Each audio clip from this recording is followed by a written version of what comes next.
এই যে এই যে গ্রানটা মারার কারণে, হ্যাঁ? তখন এই জিনের এই যে যখন এই যে অনেক সময় বলা আছে কিন্তু বিভিন্ন ইয়েতে,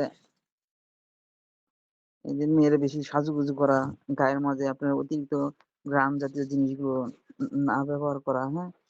এগুলো কিন্তু হাদিসেও বলা আছে। তো যখন এ ধরনের তারা এই জিনিসগুলো ব্যবহার করে, তখন কিছু জিনেরা তাদের প্রতি আসক্ত হয়ে যায়, বুঝছেন? আসক্ত হইয়া তাদের উপরে ভর করে। যেমন কালকে রাতে ৩টা ৩৮ না কত জানি বাজায় রাত্রে বাড়িতে লোক আইয়া ডাকতেছে। পরে বললাম, পরে কইতেছে এরকম, এরকম অমুকের বউতে এই সমস্যা হইছে। যে যাইতে হইব। পরে আমি ঠিক আছে, যান আমি পরে আইতেছি। পরে আবার গেছি, যাওয়ার পরে আমি কি আপাতত গিয়া শুধু বলেন, অমুকে বইলা দিছে আল্লাহ তাআলার হুকুমে যেন ডিস্টার্ব না করে। গিয়া বইলা দেন চলে যাওয়ার জন্য। তো গিয়ে বলছে, বলার পরে যে চিৎকার আর যেই পুরা বৃষ্টি ছিল এবং দূরে মানুষকে মারতো, লাইক দিত, বিভিন্ন ইয়ে করতো, অত্যাচার করতো। তো যখন গিয়ে বলছে, মুখে বলছে আল্লাহ তাআলার হুকুমে ঠান্ডা হয়ে যাওয়ার কথা। তো পরে আর এরকম করে নাই। কিন্তু চইলা গেছে। আবার আসছিল কিন্তু আইসা লাফালাফি আর কিছুক্ষণ ঠান্ডা মাথায় করে রইছে। যার কারণে আমি এক পর্যায়ে যাই সকালবেলা ফজর নামাজের পরে। তো যাওয়ার পরে গিয়েছে মতনই সে ভয়ে আর আইতেছে না। ডাকতেছি, "তুমি আসো কথা বলি।" ভয়ে আইতেছে না। দরজার সামনে দাঁড়ায় রইছে। তার আগে আবার ফু দেওয়ার পর সে আবার দেখতেছে কই যে দাঁড়ায় রইছে এই জায়গার ভিতরে এবং বিকৃত আকৃতির চেহারা নিয়ে দাঁড়ায় রইছে। সে তো ভয়ে কাঁদতেছে মহিলাটা। তো পরে আমি কইতেছি, "ঠিক আছে, সমস্যা নাই। এই তুমি ওই জায়গা থেকে কথা বলো, কন্ট্রোল করো তাকে। কি সমস্যা কেন আসছিল বলো তো?" পরে কইছে, "মাগুর মাছ রাঁধছিল রাতের বেলা ওই পাশের বাড়ির মাঝে। তো আমি মাগুর মাছ খাইতে চাইছিলাম, আমার মাগুর মাছ দেয় নাই। আমি যে মাগুর মাছ তুমি খাইতে চাইছো, তুমি যে তাদেরকে বলছো তুমি মাগুর মাছ খাইবা?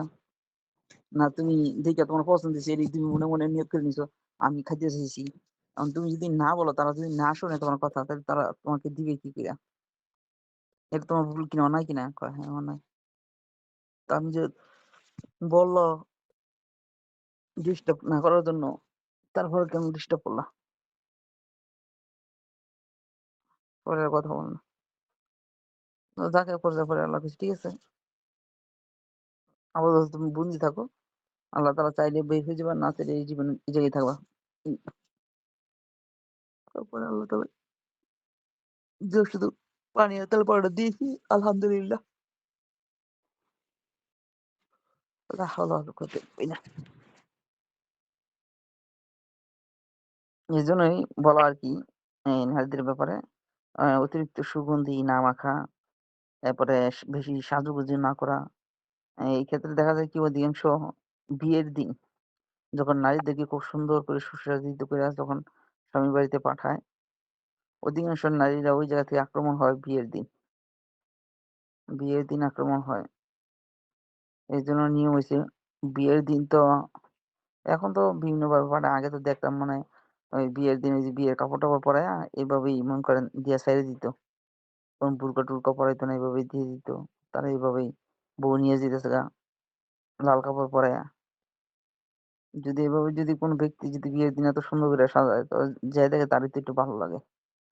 আর এখন আগে তো দেখলে ভালো লাগছে। আর এখন বিয়ের মাঝে যে বউরা স্বামীর বাড়িতে সাইজা যায়, তাদেরকে দেখলে জিনেরও ভয়ে পলাইবো। কারণ ছেলেটা ছিল কালা, মেকআপ-টেকআপ মাইরা বিউটি পার্লার তে একবার জিন এত চেহারা নুরানি চেহারা বানায় থুয়ে দেয়। এখন জিনেরা দেখলো ভয়ে দৌড় পালায়। দেখলাম কালা, এরা হয়ে গেল সাদা। তারা এর লাগে ভয়ে মনে করেন এইসব রোগীদের মনে ধরেই না। একসময় ধরতো নতুন বউদেরকে। স্বামীর বাড়িতে নিলেই দেখা গেছে কি শুরু হয়ে গেছে। কে বাসরাত কি আর কি। তো এই রোগীদের ক্ষেত্রে বিয়ের যদি আশঙ্কা এরকম থাকে, কারো সমস্যা হইতে পারে, তাহলে আপনাদের কোনো শুভাকাঙ্ক্ষীদের যদি এরকম কারো বিবাহ হয়, যদি এভাবে যদি উলঙ্গ অবস্থায় নিয়ে যেতে চায় বোরকা ছাড়া, শুধু রেডিমেড কাপড় পরাইয়া, তাহলে তাদের যেই আঁচল আছে, আঁচলের যেই কোনা আছে, শাড়ির আঁচলের যে কোনা আছে, এই কোনার ভিতরে ইয়া কাহারু ৭ বার পইড়া একটা দম দিয়ে একটা গিট্টু মাইরা দিবেন। তাইলে ওই জিন্নাতগুলো তার দিকে আর দৃষ্টি নিক্ষেপ করতে পারবে না ইনশাআল্লাহ।